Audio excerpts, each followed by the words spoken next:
Hello. In 2007, the St Ives Printing and Publishing Company published a book. It was called St Ives 1975 to 2005 Art Colony in Transition, and this is it. Written by the painter, printmaker and author Peter Davies. Amongst other things, it attempts a survey of Cornish contemporary art, the painting, the sculpture and the pottery, with more than 400 artists illustrated and accounted for.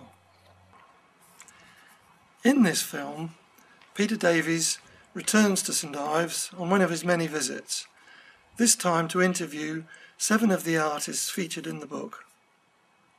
It's April 2008.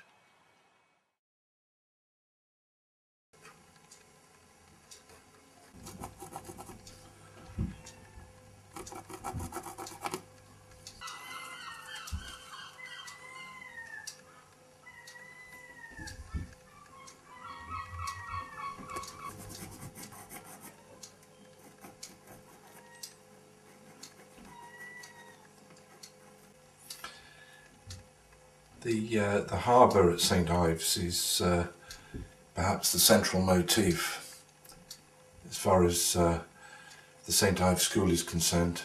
The life of the harbour, the boats, the fishing boats, the quay, the rigging, the fishing nets, and still some of the fishermen give character to the town. Since the 20s and 30s, the subject of St Ives Harbour has been central to the iconography of St Ives art. In the interwar period, the Impressionists like Bernard Ninnis and John Park, Arthur Hayward and so on, they focused on the harbour in terms of recording the activity of the fishing industry. They were also interested in impressionistically recording the light, the time of season, the vicissitudes of the weather, the tides, all of that kind of thing. Whereas just after the war, with the younger generation, the new generation, they interpreted the subject of the harbour, but in more symbolic and abstract terms. And also they developed their more abstract styles in the studios, albeit still drawing on the residual motif of the harbour and the pier. So whether it was pre-war descriptive naturalism and impressionism, or whether it was post-war more invented abstraction produced in the studios, nevertheless the motif of the boats and the fishing nets and so on continued to be central to the subject matter of St Ives art.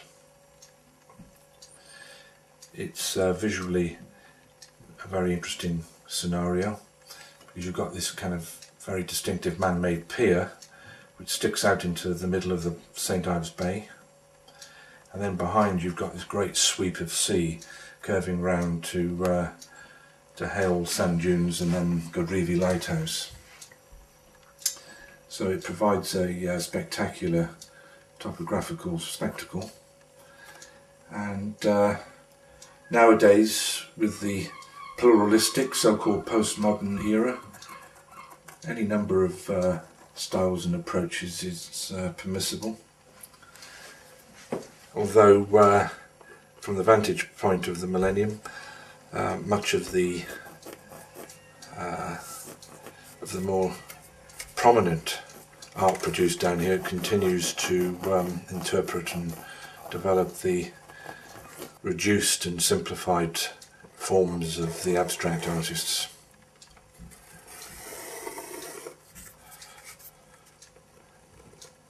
So I was a tester to successfully integrate the man-made features, the rooftops and the pier, with the maritime and natural structures of the landscape. Ben Nicholson, of course, was resident here for nearly 20 years during the 40s and 50s, and from his elevated residence looking onto the harbour, he made many window views incorporating the rooftops.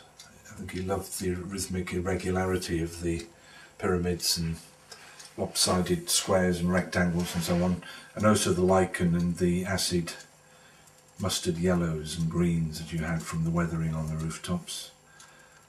And from that spectacle he developed a kind of hard-edged, rather linear cubist style, integrating jugs and domestic bric-a-brac on the windowsills with the landscape behind. So it became a kind of composite subject, part abstract, part representational, part landscape and part still life.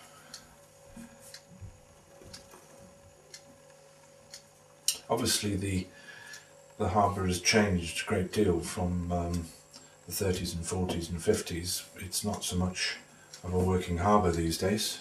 You need to go to Newlyn to see more of that. However, there's still a semblance of the old fishing industry here, still some of the old fishermen and characters, but obviously St Ives nowadays is far more of a tourist centre, so you're as likely to see parking and holidaymakers or day trippers walking along the pier as actual fishermen tending to their nets.